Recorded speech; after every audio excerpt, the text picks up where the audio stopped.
നമസ്കാരം, ഈസി അക്കൗണ്ട്സിലേക്ക് സ്വാഗതം. ഞാൻ എടുക്കാൻ പോകുന്നത് ബികോം തേർഡ് സെമസ്റ്ററിലെ അഡ്വാൻസ്ഡ് ഫിനാൻഷ്യൽ അക്കൗണ്ടിംഗ് എന്ന സബ്ജക്റ്റ് ആണ്. അതിൽ 4ാമത്തെ മൊഡ്യൂളായിട്ടുള്ള ബ്രാഞ്ച് അക്കൗണ്ടിംഗ് ആണ് നമ്മൾ എടുത്തുകൊണ്ടിരിക്കുന്നത്. അപ്പം അതിൽ ഡിപെൻഡന്റ് ബ്രാഞ്ചസിന്റെ അക്കൗണ്ടിംഗ് മെത്തേഡ്സ് ആണ് നമ്മൾ പഠിച്ചുകൊണ്ടിരിക്കുന്നത്. അതിലെ 3ാമത്തെ മെത്തേഡ് ആയിട്ടുള്ള ഫൈനൽ അക്കൗണ്ട് സിസ്റ്റത്തിന്റെ തിയറി പോർഷൻ നമ്മൾ ഇതിന് മുന്നത്തെ വീഡിയോയിൽ അപ്ലോഡ് ചെയ്തു. അപ്പൊ ഇന്ന് പറയാനായിട്ട് പോകുന്നത് ഒരു ഇല്ലുസ്ട്രേഷൻ ആണ്. ഈ മെത്തേഡ് എങ്ങനെയാണ് ഒരു പ്രോബ്ലത്തിലൂടെ ചെയ്യേണ്ടത് എന്നാണ് ഇന്നത്തെ വീഡിയോയിൽ പഠിക്കാനായിട്ട് പോകുന്നത്. അപ്പൊ നമ്മളുടെ ഇല്ലുസ്ട്രേഷൻ 12 ആണ് എടുത്തിരിക്കുന്നത്.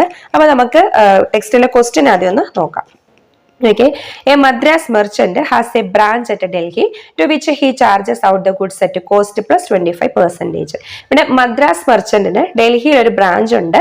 അയാൾ അതിൽ ഗുഡ്സിന് കോസ്റ്റ് പ്ലസ് 25% ആണ് ചാർജ് ചെയ്തിരിക്കുന്നത്. അപ്പൊ ഇയാൾ ഈ ഗുഡ്സ് അയക്കുന്നത് കോസ്റ്റ് പ്ലസ് 25% ആണ്. അപ്പൊ എപ്പോഴും കോസ്റ്റിനോടൊപ്പം ഇങ്ങനെ ഒരു 25% കൂടി ആഡ് ചെയ്ത് വന്നാൽ ആ പ്രൈസിനെ പറയുന്ന പേരാണ് invoice price. The Delhi branch keeps its own sales ledger and send all cash received to the head office every day. Delhi branch അവരുടെ സെയിൽസ് ലെഡ്ജർ ഒക്കെ മെയിൻറ്റെയിൻ ചെയ്യുന്നുണ്ട്. കൂടാതെ ഡെയിലി കിട്ടുന്ന ക്യാഷ് കളക്ഷൻസ് എല്ലാം തന്നെ അന്ന് തന്നെ ആർക്ക് അയച്ചു കൊടുക്കും? ഹെഡ് ഓഫീസിലോട്ട് അയച്ചു കൊടുക്കുകയും ചെയ്യും. All expenses are paid from the head office. ഈ ബ്രാഞ്ചിലെ എല്ലാ ചെലവുകളും ആരാണ് കൊടുക്കുന്നത്? ഹെഡ് ഓഫീസ് ആണ് കൊടുക്കുന്നത്. അതാണല്ലോ ഡിപെൻഡന്റ് ബ്രാഞ്ച് എന്ന് പറയുന്നത്. ഇനി ട്രാൻസാക്ഷൻസ് ആണ്. ഈ ബ്രാഞ്ചുമായിട്ടുള്ള ട്രാൻസാക്ഷൻസ് ആണ് പറയുന്നത്. ഫസ്റ്റ് പറയുന്നത് stock at branch on opening date ബ്രാക്കറ്റിലെ ഇൻവോയ്സ് പ്രൈസ് 11,000. അതായത് ഓപ്പണിംഗ് സ്റ്റോക്ക് ആണ് പറയുന്നത്. അത് ഇൻവോയ്സ് പ്രൈസ് എന്ന ബ്രാക്കറ്റിൽ എടുത്ത് പറയുന്നുണ്ട് 11,000. Then debtors on opening date എത്രയാണ്? 100. ദെൻ പെറ്റി ക്യാഷും 100. Cash sales 2,650. Credit sales 23,950. പിന്നെ പറയുന്നത് ഗുഡ്സ് സെൻഡ് ടു ബ്രാഞ്ച്, അതും ഇൻവോയ്സ് പ്രൈസ് ആണ് 20,000. Collection from debtors 21,000. Then goods return to head office 300. Bad debt 300. Allowance to customers 250. Then return inwards 500. ഇനി പറഞ്ഞ check send to branch എന്ന് പറഞ്ഞാൽ എന്തായിരിക്കും? എക്സ്പെൻസസിന് വേണ്ടിയിട്ട് ബ്രാഞ്ചസിലേക്ക് അയച്ചു കൊടുത്ത കാര്യമാണ്. ഇവിടെ ചെക്കാണ് അയച്ചു കൊടുത്തിരിക്കുന്നത്. Rent 600, wages 200, salary and other expenses 900. അങ്ങനെ മൊത്തത്തിൽ 1,700 ആണ് എക്സ്പെൻസസ്. ഇനി സ്റ്റോക്കിന്റെ ക്ലോസിംഗ് പറയുന്നുണ്ട്. അതായത് ക്ലോസിംഗ് സ്റ്റോക്ക് 13,000. ഡെപ്റ്റേഴ്സിന്റെ ക്ലോസിംഗ് പറയുന്നുണ്ട് 2,000. Petty cash including miscellaneous income not remitted, അല്ലെ, റെമിറ്റ് ചെയ്യാത്ത ഒരു മിസ്ലേനിയസ് ഇൻകം ഉൾപ്പെടെയുള്ള പെറ്റി ക്യാഷ് 125. ഇത്രയുമാണ് നമുക്ക് ക്വസ്റ്റ്യൻ തന്നിരിക്കുന്നത്. അപ്പൊ നമുക്ക് ആദ്യം വരയ്ക്കേണ്ട എന്താണ്? ഒരു memorandum trading profit and loss account വരയ്ക്കണം. അതിനുശേഷം ബ്രാഞ്ച് അക്കൗണ്ട് വരയ്ക്കണം. ഈ മെത്തേഡ് ഫൈനൽ അക്കൗണ്ട് എന്നുള്ള മെത്തേഡ് ആ ഒരു സിസ്റ്റം കാണുമ്പോഴേ ഓർത്തോണം. നമ്മൾ ആദ്യം വരയ്ക്കേണ്ടത് memorandum trading profit and loss account ആണ്. അപ്പൊ നമുക്ക് എങ്ങനെയാണ് ഒരു memorandum trading profit and loss account എന്നുള്ളത് നോക്കാം. അപ്പൊ നമുക്ക് trading profit and loss account എങ്ങനെ പ്രിപ്പയർ ചെയ്യാൻ നോക്കാം. അപ്പൊ ആദ്യം തന്നെ തന്നിരിക്കുന്നത് stock at branch on opening date, അത് ഓപ്പണിംഗ് സ്റ്റോക്ക് ആണ്. ട്രേഡിംഗ് അക്കൗണ്ട് ഡെബിറ്റ് സൈഡിൽ ഫസ്റ്റ് എഴുതേണ്ട ഐറ്റം ആണ് ഓപ്പണിംഗ് സ്റ്റോക്ക്. അപ്പൊ നമുക്ക് എഴുതാം ടു ഓപ്പണിംഗ് സ്റ്റോക്ക്.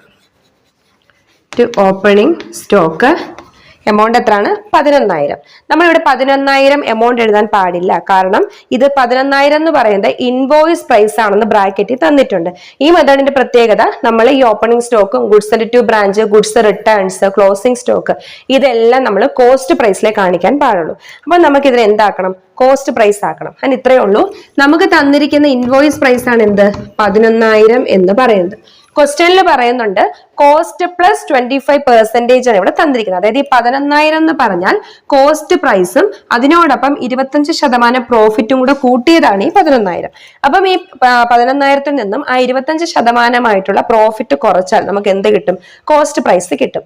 അപ്പൊ നമ്മൾ ഒരിക്കലും 11,000ന്റെ 25% അല്ല കുറയ്ക്കേണ്ടത്, കോസ്റ്റ് പ്രൈസിന്റെ 25%. അപ്പൊ നമുക്ക് കോസ്റ്റ് പ്രൈസ് അറിയില്ലല്ലോ. അപ്പൊ നമ്മൾ എങ്ങനെ ചെയ്യും? ഈ ഒരു കോസ്റ്റ് പ്രൈസ് അറിയാത്ത സാഹചര്യത്തിൽ നമ്മൾ ചെയ്യേണ്ടത് ഇങ്ങനെയാണ്.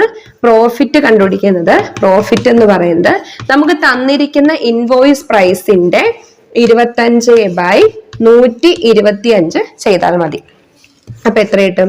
1/5 കിട്ടുമ്പം 2,200 ആണ് പ്രോഫിറ്റ്. ഓക്കെ, അപ്പൊ നമുക്ക് ക്വസ്റ്റ്യനില് പ്രോഫിറ്റ് എന്ന് പറയുന്നത് കോസ്റ്റിന്റെ 25% എന്ന് പറയുകയും നമുക്ക് തരുന്ന പ്രൈസ് എന്തായിരിക്കും?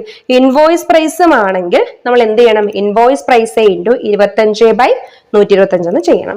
അപ്പൊ നമുക്ക് എത്ര കിട്ടും? 11,000-ൽ നിന്നും ഈ 2,000, അതായത് കോസ്റ്റ് പ്രൈസ് കണ്ടുപിടിക്കണമെങ്കിൽ ഇൻവോയ്സ് പ്രൈസിൽ നിന്നും പ്രോഫിറ്റ് കുറയ്ക്കണം.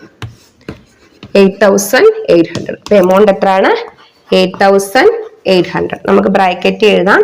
11,000 മൈനസ് 2,200 ആണ് എന്ത്? ഇതിന്റെ എമൗണ്ട്. ഇനി അടുത്ത് നോക്കിയേ, ഡെപ്റ്റേഴ്സ് ഓൺ ഓപ്പണിംഗ് ഡേറ്റ് നമ്മുടെ ട്രേഡിംഗ് അക്കൗണ്ടിൽ വരുന്നതല്ല. ദെൻ അടുത്തത് പെറ്റി ക്യാഷ്, അതും വരില്ല. ദെൻ ക്യാഷ് സെയിൽസ്, നമുക്കറിയാം സെയിൽസ് എന്ന് പറയുന്നത് ട്രേഡിംഗ് അക്കൗണ്ട് ക്രെഡിറ്റ് സൈഡിൽ വരേണ്ട ഐറ്റമാണ്. അപ്പൊ നമുക്ക് എഴുതാം സെയിൽസ്, എന്നിട്ട് ക്യാഷ് സെയിൽസും ഉണ്ട് ക്രെഡിറ്റ് സെയിൽസും ഉണ്ട്. ക്യാഷ് സെയിൽസ് എത്രയാണ്? 2,650. തൊട്ട് താഴെ ക്രെഡിറ്റ് സെയിൽസും ക്വസ്റ്റിനിൽ പറഞ്ഞിട്ടുണ്ട്. അപ്പൊ ക്രെഡിറ്റ് എന്ന് എഴുതിയിട്ട് എമൗണ്ട് 23,950. രണ്ടുകൂടെ ടോട്ടൽ ചെയ്തിട്ട് നമുക്ക് ഔട്ടർ കോളത്തിൽ എഴുതാമായിരുന്നു. പക്ഷെ ഇവിടെ തന്നെ എന്ത് പറയുന്നത്? റിട്ടേൺ ഇൻവേർഡ്സ് പറയുന്നത്. റിട്ടേൺ ഇൻവേർഡ് എന്ന് പറഞ്ഞാൽ എന്താണ്? സെയിൽസ് റിട്ടേൺ ആണ്. അപ്പൊ സെയിൽസിൽ നിന്നും കുറയ്ക്കേണ്ട ഐറ്റം ആണ് എന്ത്? Sales returns. അപ്പൊ ഇത് രണ്ടുകൂടെ കൂട്ടുമ്പോൾ നമുക്ക് കിട്ടുന്നത് 26,600. അതായത് ഇന്നർ കോളത്തിൽ തന്നെ എഴുതുക. അതിൽ നിന്നും റിട്ടേൺ ആയ 500 കുറച്ച് ബാലൻസ് 26,100 എന്നുള്ളത് ഔട്ടർ കോളത്തിൽ എഴുതുക. അപ്പൊ സെയിൽസിൽ നിന്ന് റിട്ടേൺസ് കുറച്ചു, എമൗണ്ട് എഴുതി. അടുത്ത് നോക്കിയേ, goods send to branch at invoice price. Goods send to branch എന്ന് പറഞ്ഞാൽ എന്താണ്? പർച്ചേസസ് ആണ് അല്ലെ? നമ്മുടെ ട്രേഡിംഗ് അക്കൗണ്ട് നമ്മൾ ഡെബിറ്റ് സൈഡിൽ പർച്ചേസസ് എഴുതുമല്ലോ. കാരണം ഇവിടെ ഡിപെൻഡന്റ് ബ്രാഞ്ചസിന്റെ പ്രത്യേകത, ഇവിടെ പർച്ചേസ് ചെയ്യുന്നില്ല. ഇവിടെ ഗുഡ്സ് എല്ലാം ആര് കൊടുക്കുന്നതാണ്? ഹെഡ് ഓഫീസിൽ നിന്നും വരുന്നതാണ്. അപ്പൊ അതുകൊണ്ട് പർച്ചേസസ് ആയിട്ട് ഇവിടെ എഴുതേണ്ടത് ഗുഡ്സ് സെൻഡ് ടു ബ്രാഞ്ച് ആണ്. അപ്പൊ നമുക്ക് എഴുതാം ഗുഡ്സ് സെൻഡ് ടു ബ്രാഞ്ച്. ഇവിടെയും ഈ ഗുഡ്സ് സെൻഡ് ടു ബ്രാഞ്ചും ഇൻവോയ്സ് പ്രൈസ് ആണ്. നമ്മൾ എന്ത് എഴുതാൻ പാടുള്ളൂ? കോസ്റ്റ് പ്രൈസ് എഴുതാൻ പാടുള്ളൂ. അപ്പൊ നമുക്ക് എന്ത് അതിന്റെയും കോസ്റ്റ് പ്രൈസ് കണ്ടുപിടിക്കാൻ നമ്മൾ ഈ ചെയ്തതുപോലെ തന്നെയാണ്, വളരെ എളുപ്പമാണ്. ഇവിടെ എന്താണ്? ഗുഡ്സ് സെൻഡ് ടു ബ്രാഞ്ച് ആണ്. ഈ ഗുഡ്സ് സെൻഡ് ടു ബ്രാഞ്ചിന്റെ എമൗണ്ട് എന്ന് പറഞ്ഞാൽ എത്രയാണ്? 20,000 ആണ് അല്ലെ? ഇത് ഇൻവോയ്സ് പ്രൈസ് ആണ്. അങ്ങനെയെങ്കിൽ അതിന്റെയും 25/125 ചെയ്യുമ്പോൾ എത്ര കിട്ടും? 4,000 പ്രോഫിറ്റ് എന്ന് കിട്ടി. ഈ കിട്ടുന്ന അല്ല എഴുതേണ്ടത്. നമ്മളിനി എന്ത് ചെയ്യണം? ആ 20,000-ൽ നിന്നും ഈ പ്രോഫിറ്റ് ആയ 4,000 പോയിട്ട് ബാക്കി വരുന്ന 16,000 ആണ് എന്ത്? Cost price. ആ എമൗണ്ട് ആണ് നമ്മൾ കാണിക്കേണ്ടത്. നമ്മൾ ഇതും ഔട്ടർ കോളത്തിൽ കാണിക്കാമായിരുന്നു. പക്ഷെ ഇവിടെ എന്ത് ചെയ്യുന്നുണ്ട്? ഗുഡ്സ് സെൻഡ് ടു ബ്രാഞ്ചും ഉണ്ട്, ഗുഡ്സ് റിട്ടേൺസും ഉണ്ട്. അപ്പൊ നമുക്ക് ഇതിൽ നിന്ന് ഗുഡ്സ് റിട്ടേൺസ് കുറയ്ക്കണം. അതുകൊണ്ട് നമ്മൾ ആ എമൗണ്ട് ഇന്നർ കോളത്തിൽ കാണിക്കാം. ഓക്കെ, ഇല്ലെങ്കിൽ നമ്മളിപ്പം ഔട്ടർ കോളത്തിൽ വേണേ കാണിച്ചിട്ട് ഗുഡ്സ് റിട്ടേൺസ് ക്രെഡിറ്റ് സൈഡിൽ കാണിച്ചാലും മതി. അതിനേക്കാളും നല്ല നമ്മൾ ഇവിടെ നിന്ന് തന്നെ എന്ത് ചെയ്യുക? ഗുഡ്സ് സെൻഡ് ടു ബ്രാഞ്ചിൽ നിന്ന് ഗുഡ്സ് റിട്ടേൺസ് കുറയ്ക്കുന്നതാണ് ബെറ്റർ. അപ്പൊ ഇവിടെ 16,000 വന്നത് എങ്ങനെയാണെന്ന് വെച്ചാൽ 20,000 ആണ് നമ്മുടെ ഇൻവോയ്സ് പ്രൈസ്. അതിൽ നിന്നും അതിന്റെ പ്രോഫിറ്റ് കുറച്ച് 16,000 എഴുതി. ഇതിൽ നിന്ന് എന്ത് കുറയ്ക്കണം? Less returns. അതായത് പർച്ചേസ് റിട്ടേണിന് പകരമാണ് ഈ എന്തെന്ന് പറയുന്നത്? ഗുഡ്സ് റിട്ടേൺ ബൈ ബ്രാഞ്ച് എന്ന് പറയുന്നത്. ഈ ഗുഡ്സ് റിട്ടേൺസും എന്ത് ചെയ്യണം? നമ്മൾ ഇൻവോയ്സ് പ്രൈസ് മാറ്റി കോസ്റ്റ് പ്രൈസ് വേണം എഴുതാൻ. ഇവിടെ ഗുഡ്സ് റിട്ടേൺസ് എന്ന് പറഞ്ഞിട്ട് തന്നിരിക്കുന്നത് 300 രൂപയാണ്. ഈ 300 രൂപ എന്ന് പറയുന്നതും എന്താണ്? ഇൻവോയ്സ് ആണ്. കാരണം ഇവിടെ ക്വസ്റ്റിന്റെ തുടക്കത്തിലേ പറയുന്നുണ്ട് ഇവിടെ ഗുഡ്സ് എല്ലാം കോസ്റ്റ് പ്ലസ് 25% ആണ്. അപ്പൊ അപ്പോഴേ നമ്മൾ ഓർത്തോണം ഇത് ഇൻവോയ്സ് പ്രൈസ് ആണ്. അപ്പൊ ഈ 300-നകത്ത് എന്തുണ്ട്? പ്രോഫിറ്റ് ഉണ്ട്. അപ്പൊ നമ്മൾ 25/125 ചെയ്യുക. വെട്ടുമ്പം 60 രൂപ എന്ന് പറയുന്നത് പ്രോഫിറ്റ് ആണ്. അപ്പൊ ഈ 300-ൽ നിന്നും 60 പോയി ബാലൻസ് 240 ആണ് എന്തെന്ന് പറയുന്നത്? Cost price. അപ്പൊ നമ്മൾ എന്ത് ചെയ്യാം? 240 കുറയ്ക്കാം. ഓക്കെ, അപ്പൊ ഗുഡ്സ് സെൻഡ് ടു ബ്രാഞ്ച് 16,000. അതിൽ നിന്നും പർച്ചേസ് റിട്ടേൺ ആണ് നമ്മൾ ഇവിടെ എന്തെന്ന് പറയുന്നത്? ഗുഡ്സ് റിട്ടേൺസ് എന്ന് പറയുന്നത്. അത് കുറച്ച് 240 കുറച്ച് ബാലൻസ് 15,760. ഓക്കെ, ഇനി എന്താ ഉള്ളത്? ഇനി അടുത്തത് പറഞ്ഞിരിക്കുന്ന ബാഡ് ഡെപ്റ്റ്. ബാഡ് ഡെപ്റ്റോ അലവൻസ് ഇതൊന്നും നമ്മുടെ എവിടെ വരുന്നതല്ല? ട്രേഡിംഗ് അക്കൗണ്ടിൽ വരുന്നതല്ല. പിന്നെ ഉള്ളത് നോക്കിയേ, റിട്ടേൺ ഇൻവേഴ്സ് നമ്മൾ ഓൾറെഡി എടുത്തു, സെയിൽസ് റിട്ടേൺസ് ആണ്. ഇനി ചെക്ക് സെൻഡ് ടു ബ്രാഞ്ച്. ഇവിടെ എന്തുണ്ട്? എക്സ്പെൻസസ് പറയുന്നുണ്ട്. റെന്റ് എന്ന് പറഞ്ഞാലും ട്രേഡിംഗ് അക്കൗണ്ടിൽ വരുന്നതല്ല, പ്രോഫിറ്റ് ആൻഡ് ലോസ് അക്കൗണ്ടിൽ വരുന്നതാണ്. ദെൻ വേജസ് എവിടെ വരുന്നതാ? ട്രേഡിംഗ് അക്കൗണ്ടിൽ വരുന്നത്. അപ്പൊ നമുക്ക് എന്ത് ചെയ്യാം? വേജസ്, അതായത് ഡയറക്റ്റ് എക്സ്പെൻസ് മാത്രമാണ് ട്രേഡിംഗ് അക്കൗണ്ടിൽ വരുന്നത്. അപ്പൊ വേജസ് എത്രയാണ്? 200. ഇനി salary and other expenses, salary ഒക്കെ ഇൻഡയറക്റ്റ് എക്സ്പെൻസ് ആണ്, പ്രോഫിറ്റ് ആൻഡ് ലോസ് അക്കൗണ്ടിൽ വരുന്നതാണ്. ഇത് നോക്കിയേ, സ്റ്റോക്ക് ഓൺ ക്ലോസിംഗ് ഡേറ്റ് എന്ന് പറഞ്ഞാൽ എന്താണ്? ക്ലോസിംഗ് സ്റ്റോക്ക് ആണ്, ട്രേഡിംഗ് അക്കൗണ്ടിൽ വരുന്ന ഐറ്റം ആണ്. അപ്പൊ നമുക്ക് എഴുതാം ക്ലോസിംഗ് സ്റ്റോക്ക്. ഈ എമൗണ്ട് അതുപോലെ എഴുതരുത്, അവിടെ എന്തുണ്ട്? ഇൻവോയ്സ് പ്രൈസ് ആണ്, നമ്മൾ അതിൻ്റെയും ലോഡിങ് കണ്ടുപിടിച്ചിട്ട് കോസ്റ്റ് പ്രൈസിൽ എഴുതണം. അപ്പൊ നോക്കിയേ, ക്ലോസിംഗ് സ്റ്റോക്ക് എത്രയാണ്? 13,000 ആണ് തന്നിരിക്കുന്നത്. 13,000ന്റെ എന്ത് കണ്ടുപിടിക്കണം? 25/125 കണ്ടുപിടിക്കണം. അപ്പൊ എത്ര കിട്ടും? 26. 2,600 പ്രോഫിറ്റ്. നമുക്ക് ഈ 13,000-ൽ നിന്നും 2,600 പോയി, ബാലൻസ് 10,400. 10,400 ആണ് എന്ത്? Cost price. ഓക്കെ, അപ്പോൾ ഒന്നുകൂടെ പറയാം. നമ്മൾ ട്രേഡിംഗ് അക്കൗണ്ട് സ്റ്റാർട്ട് ചെയ്ത് ഓപ്പണിംഗ് സ്റ്റോക്ക് ക്വസ്റ്റ്യനിൽ തന്നു, അതിന് ഇൻവോയ്സ് പ്രൈസ് ആണ് തന്നത്, നമ്മൾ കോസ്റ്റ് പ്രൈസ് എഴുതുക. അടുത്ത എന്താണ്? Goods send to branch. ഈ ഗുഡ്സ് സെൻഡ് ടു ബ്രാഞ്ച് എഴുതുമ്പോൾ നമ്മൾ നോക്കണം ഗുഡ്സ് റിട്ടേൺസ് ഉണ്ടോ എന്ന്. അപ്പോൾ ഗുഡ്സ് സെൻഡ് ടു ബ്രാഞ്ച് ആയാലും ഗുഡ്സ് റിട്ടേൺസ് ആയാലും കോസ്റ്റ് പ്രൈസ് വേണം കാണിക്കാൻ. അപ്പോൾ ഗുഡ്സ് സെൻഡ് ടു ബ്രാഞ്ചിന്റെ എമൗണ്ടിൽ നിന്നും ഗുഡ്സ് റിട്ടേൺസ് കുറച്ച്, അതായത് പർച്ചേസിൽ നിന്നും പർച്ചേസ് റിട്ടേൺസ് കുറയ്ക്കുന്നത് പോലെ കുറച്ചിട്ടുള്ള എമൗണ്ട് എഴുതി. ദെൻ ഇവിടെ ആകെ നമുക്ക് തന്നിരിക്കുന്ന എക്സ്പെൻസിനകത്ത് ഡയറക്റ്റ് എക്സ്പെൻസ് എന്ന് പറയാം, വേജസ് മാത്രമേ ഉള്ളൂ. അപ്പോൾ അത് നമ്മൾ എഴുതി. ക്രെഡിറ്റ് സൈഡിൽ എന്തൊക്കെ വന്നു? സെയിൽസ് വന്നു.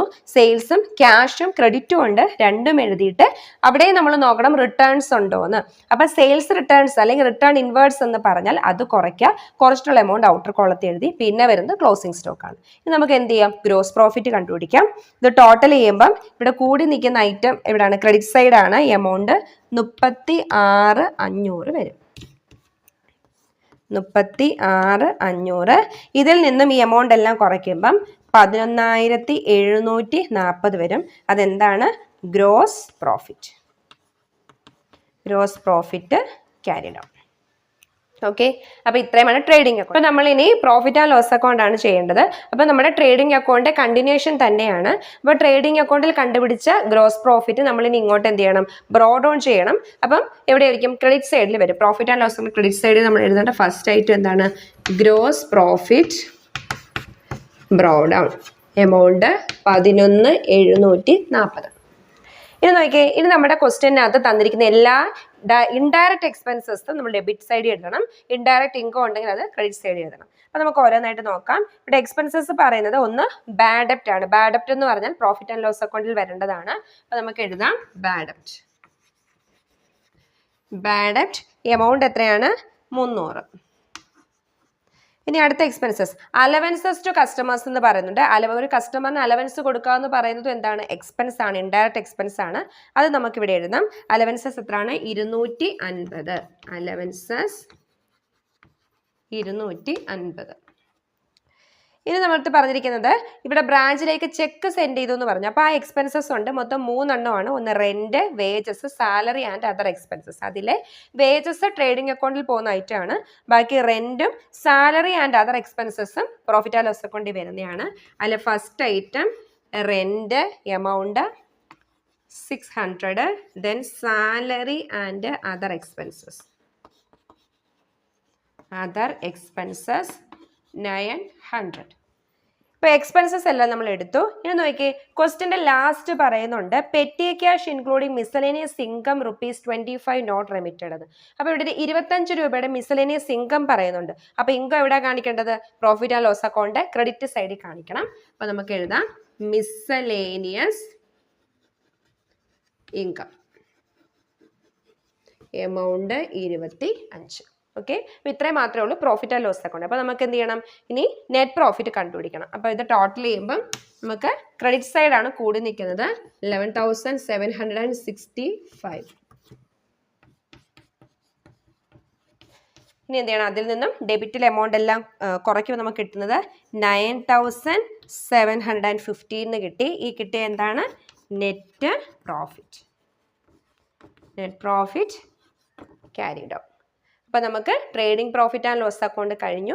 നമ്മൾ ഇനി അടുത്തായിട്ട് എന്താ വരയ്ക്കേണ്ടത്? ബ്രാഞ്ച് അക്കൗണ്ട് ആണ്. ബ്രാഞ്ച് അക്കൗണ്ട് ഒരു പേഴ്സണൽ അക്കൗണ്ട് നേച്ചറാണ് ഈ ഒരു സിസ്റ്റത്തിനകത്ത്. അപ്പോൾ നമുക്കിനി ബ്രാഞ്ച് അക്കൗണ്ട് വരയ്ക്കാം. ഇത് നോക്കിയാൽ ഇനി ബ്രാഞ്ച് അക്കൗണ്ട് ആണ്. ഇവിടെ ബ്രാഞ്ച് അക്കൗണ്ട് വരയ്ക്കുമ്പം ഹെഡ് ഓഫീസും ബ്രാഞ്ചുമായി ബന്ധപ്പെട്ടുള്ള ഐറ്റംസ് മാത്രമായിരിക്കും ഇവിടെ വരുന്നത്. അപ്പം നമ്മൾ നോക്കിയേ, ഇവിടെ opening stock, opening debtor, opening petty cash ഒക്കെ തന്നു. ഇത് ബ്രാഞ്ചിൽ ഓപ്പണിംഗ് ആയിട്ട് ഇരിക്കുന്നതാണ്. അത് നമ്മൾ എവിടെ എഴുതണം? ഡെബിറ്റ് സൈഡിൽ എഴുതണം. അപ്പം നമ്മൾ എഴുതേണ്ടത് ബാലൻസ് ബ്രോ ഡൗൺ എന്ന് എഴുതിയിട്ട് എന്തൊക്കെയാണ്? സ്റ്റോക്ക്. ഇവിടെ എമൗണ്ട് എടുക്കുമ്പോൾ സ്റ്റോക്കിന്റെയും goods send to branch, goods returns, close stock, ഇവിടെ എല്ലാം നമ്മൾ കോസ്റ്റ് പ്രൈസ് എടുക്കാൻ പാടുള്ളൂ. അതാണ് ഈ മെത്തേഡിന്റെ പ്രത്യേകത. അപ്പോൾ സ്റ്റോക്ക് 8800 വേണം എടുക്കാൻ. നമ്മൾ അതൊക്കെ കണ്ടുപിടിച്ച് നേരത്തെ വെച്ചിട്ടുണ്ട്. ദെൻ ഡെപ്റ്റേഴ്സ് ഒക്കെ നമുക്ക് തന്നിരിക്കുന്ന എമൗണ്ട് തന്നെ എഴുതാം 100. ദെൻ പെറ്റി ക്യാഷും തന്നിരിക്കുന്ന എമൗണ്ട് തന്നെ എഴുതാം 100. ഇതെല്ലാം എന്താണ്? ഓപ്പണിംഗ് ആയിട്ട് നമ്മുടെ ക്വസ്റ്റ്യനിൽ തന്നിരിക്കുന്നതാണ്. ഓപ്പണിംഗ് എല്ലാം എഴുതി. പിന്നെയുള്ള അടുത്ത ഐറ്റം എന്തായിരിക്കും? ഇവിടെ ഹെഡ് ഓഫീസ് ബ്രാഞ്ചിലോട്ട് ഗുഡ്സ് അയച്ചു കൊടുക്കുന്നതും ഹെഡ് ഓഫീസും ബ്രാഞ്ചും തമ്മിലുള്ള ട്രാൻസാക്ഷൻ ആണല്ലോ. അപ്പൊ അത് എഴുതണം ഗുഡ്സ് സെൻഡ് ടു ബ്രാഞ്ച്. അപ്പൊ ഈ ഗുഡ്സ് സെൻഡ് ടു ബ്രാഞ്ച് എഴുതുമ്പോൾ ഗുഡ്സ് റിട്ടേൺസ് ഉണ്ടെങ്കിൽ അത് ഇതിൽ നിന്ന് കുറയ്ക്കണം. അപ്പൊ ഗുഡ്സ് സെൻഡ് ടു ബ്രാഞ്ചും ഇവിടെ കോസ്റ്റ് പ്രൈസ് ആയ 16,000 ആണ് എടുക്കേണ്ടത്. അതിൽ നിന്നും ലെസ് റിട്ടേൺസ് എത്രയാണ്? നമ്മളിവിടെ റിട്ടേൺസ് കണ്ടുപിടിച്ച് വെച്ചിരുന്നു 240, കുറച്ചിട്ട് 15,760 വേണം എടുക്കാൻ. ഓക്കെ, അപ്പോൾ ഇത് രണ്ടും ഹെഡ് ഓഫീസും ബ്രാഞ്ചും തമ്മിലുള്ള ട്രാൻസാക്ഷൻ ആണ്. ഗുഡ്സ് സെൻഡ് ടു ബ്രാഞ്ചും ഗുഡ്സ് റിട്ടേൺ ബൈ ബ്രാഞ്ചും, അത് രണ്ടും ഇവിടെ എടുക്കാം. പിന്നെ ഉള്ളത് നോക്കിയേ, ഇനി എക്സ്പെൻസസ് എടുക്കുമ്പോൾ ഈ ബാഡ് ഡെപ്റ്റ്, അലവൻസ് അതൊന്നും ഹെഡ് ഓഫീസും ബ്രാഞ്ചും തമ്മിലുള്ളതല്ല. അതുകൊണ്ട് ഈ ഹെഡ് ഓഫീസും ബ്രാഞ്ചും തമ്മിലായിട്ടുള്ളത് മാത്രമേ നമ്മൾ എടുക്കാൻ പാടുള്ളൂ. അപ്പം ഹെഡ് ഓഫീസ് ഇവിടെ മൊത്തം 1700 രൂപ ബ്രാഞ്ചിലേക്ക് അയച്ചു. അപ്പോൾ അത് നമ്മൾ എന്താണ്, ഇവരെ സംബന്ധിച്ച് അതൊരു എക്സ്പെൻസ് ആണ്. അപ്പോൾ ബാങ്ക് എന്ന് പറഞ്ഞിട്ട് 1700 രൂപ കാണിക്കാം. ഓക്കെ, ഇനിയുള്ള എന്താണ്? അപ്പോൾ ഇത്രയും ഡെബിറ്റ് സൈഡ്. ഇനി നോക്കിയാൽ ഇനി സെയിൽസ് പറയുമ്പോൾ നമ്മുടെ ബ്രാഞ്ചസിൽ ഇവർ ക്രെഡിറ്റ് സെയിൽസ് നമ്മുടെ ബ്രാഞ്ച് അക്കൗണ്ട് എടുക്കാൻ പാടില്ല. ക്യാഷ് സെയിൽസും കളക്ഷൻ ഫ്രം ഡെപ്റ്റേഴ്സും മാത്രമേ എടുക്കാൻ പാടുള്ളൂ. അതായത് ഈ ബ്രാഞ്ച് ഹെഡ് ഓഫീസിലോട്ട് അയച്ചു കൊടുക്കുന്നത് മാത്രമേ എടുക്കാൻ പാടുള്ളൂ. അപ്പോൾ എങ്ങനെ എഴുതാം? By bank. എമൗണ്ട് എത്രയൊക്കെയാണ്? ഇവിടെ ക്യാഷ് സെയിൽസ് എന്ന് പറഞ്ഞിട്ട് വന്നിരിക്കുന്ന എമൗണ്ട് 2650. പിന്നെ കളക്ഷൻ ഫ്രം ഡെപ്റ്റ്, ഇവിടെ എന്തെടുക്കാൻ പാടില്ല? ക്രെഡിറ്റ് സെയിൽസ് എടുക്കാൻ പാടില്ല. രണ്ടും കൂടെ കൂട്ടി 23,650 വേണം എടുക്കാൻ. ഇനി എന്തായിരിക്കും ഉള്ളത്? ക്ലോസിംഗ് ആയിട്ടുള്ള കാര്യമാണ്. ക്ലോസിംഗ് എഴുതുമ്പം ബാലൻസ് ബ്രോ ഡൗൺ. ക്ലോസിംഗ് ഏതൊക്കെയാണ്? സ്റ്റോക്ക് ഉണ്ട്. സ്റ്റോക്ക് എത്ര എടുക്കാവൂ? 10,400. ദെൻ ഡെപ്റ്റേഴ്സ് ഉണ്ട്. ഡെപ്റ്റേഴ്സിൻ്റെ എമൗണ്ട് എത്രയാണ്? 2000. നമുക്ക് തന്നിരിക്കുന്ന സെയിം എമൗണ്ട് തന്നെ എഴുതാം. പിന്നെ ഉള്ളത് പെറ്റി ക്യാഷ് ആണ്. പെറ്റി ക്യാഷിൻ്റെ ക്ലോസിംഗ്. പെറ്റി ക്യാഷിൻ്റെ ക്ലോസിംഗ് എത്ര വരും? 125. ടോട്ടൽ ചെയ്യുമ്പം ഈ സൈഡാണ് കൂടുതൽ. എത്ര വരും? 36,175 വരും. ഇവിടെ എത്രയാണ്? 36,175. അതിൽ നിന്ന് 8 കുറയ്ക്കുമ്പോൾ എത്ര തന്നെ വരും? 9,715. എന്താണത്? പ്രോഫിറ്റ്. ഓക്കെ, അപ്പം നമ്മളുടെ ട്രേഡിംഗ് പ്രോഫിറ്റ് ആൻഡ് ലോസ് അക്കൗണ്ടിലുള്ള നെറ്റ് പ്രോഫിറ്റ് തന്നെയാണ് ബ്രാഞ്ച് അക്കൗണ്ടിൽ വരുമ്പോഴുള്ള നെറ്റ് പ്രോഫിറ്റ്. അപ്പോൾ ഇത്രയുമാണ് നമ്മളുടെ ഈ ഒരു ഫൈനൽ അക്കൗണ്ട് സിസ്റ്റം എന്ന് പറയുന്നത്. വളരെ സിമ്പിൾ ആണ്. അപ്പോൾ ശ്രദ്ധിക്കേണ്ടത്, ഈ ബ്രാഞ്ച് അക്കൗണ്ടിനകത്ത് ഹെഡ് ഓഫീസും ബ്രാഞ്ചും തമ്മിലുള്ള ഐറ്റംസ് മാത്രമേ വരത്തുള്ളൂ, അല്ലാതെ ബാക്കി ഐറ്റംസ് ഒന്നും വരില്ല. കാരണം ഇപ്പം നമ്മളിവിടെ ബാഡ് ഡെപ്റ്റ്, അലവൻസ് എന്നൊക്കെ പറഞ്ഞാൽ ബ്രാഞ്ചും കസ്റ്റമറും തമ്മിലുള്ള എന്താണ് ട്രാൻസാക്ഷൻ ആണ്. അപ്പോൾ അതൊന്നും നമ്മുടെ ബ്രാഞ്ച് അക്കൗണ്ടിൽ വരില്ല. അപ്പോൾ ശ്രദ്ധിക്കേണ്ടത്, ബാഡ് ഡെപ്റ്റോ അലവൻസോ അങ്ങനെയുള്ള ഐറ്റംസ് ഒന്നും വരില്ല. ഇവിടെ ഹെഡ് ഓഫീസ് ബ്രാഞ്ചിലേക്ക് എക്സ്പെൻസസിന് വേണ്ടി അയച്ചു കൊടുത്ത എക്സ്പെൻസ് മാത്രമേ നമ്മളിവിടെ എടുക്കാൻ പാടുള്ളൂ. അപ്പോൾ ഇത്തരത്തിലുള്ള കാര്യങ്ങൾ മാത്രം ശ്രദ്ധിച്ചാൽ മതി. വളരെ സിമ്പിൾ ആയിട്ടുള്ള കാര്യമാണ് ഈ ഫൈനൽ അക്കൗണ്ട് സിസ്റ്റം. ഇത്രയും പഠിച്ച മെത്തേഡിൽ വളരെ സിമ്പിൾ ആയിട്ടുള്ള ഒരു മെത്തേഡാണ്. അപ്പം ഈ ഒരു പ്രോബ്ലം മാത്രമേ ടെക്സ്റ്റിലുള്ളൂ, അത്രത്തോളം ഇമ്പോർട്ടൻസേ ഉള്ളൂ. അതുകൊണ്ട് തന്നെ ഈ ഒരു പ്രോബ്ലം മാത്രമേ ഉള്ളൂ. അപ്പം നമ്മൾ ഈ ഒരു മെത്തേഡോട് കഴിഞ്ഞപ്പം ഇനി നമുക്കിനി ഒരു മെത്തേഡും കൂടെ ഉള്ളൂ, ലാസ്റ്റ് ഒരു മെത്തേഡ്. അതുകൂടെ ആയി കഴിയുമ്പോൾ നമ്മളുടെ ഈ ഒരു ഡിപ്പെൻഡൻറ്റ് ബ്രാഞ്ചസിൻ്റെ അക്കൗണ്ടിങ് മെത്തേഡ്സ് കഴിയും. അപ്പോൾ ആ മെത്തേഡുമായിട്ട് നമുക്ക് മറ്റൊരു വീഡിയോയിലൂടെ കാണാം.